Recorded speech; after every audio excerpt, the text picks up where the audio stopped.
he was an incredible captain for me.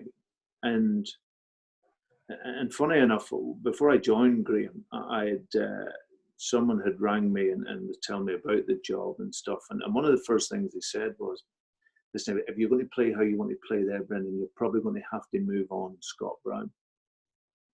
And really, him and I hit it off from the first time we met. I invited him down when I knew I was taking the job. I invited him down to my house in London, and we had a chat, had a really good chat.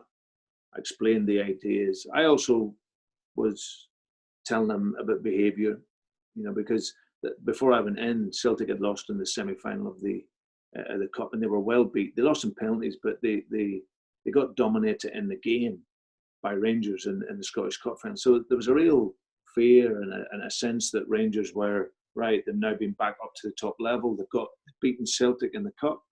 So and obviously leading into that game, Scott was sat on a street, having had a night out.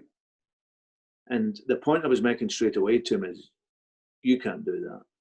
If you want to be the best player that you possibly can be, and you want to lead a club of Celtic's status and institution, then you're one of the pillars of this club.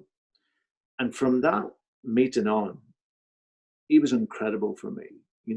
He played the game like he was trying to show people that this was the first time you're seeing me play.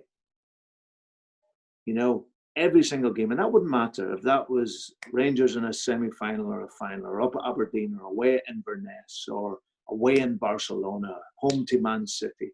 It didn't matter. He was playing like the people watching were watching him for the first time. And an absolute, he's a much, much better player than what he's given credit for. There's absolutely no doubt if he wanted to, he could have played at the top end of the Premier League. One, because of his personality, and two, because of his ability.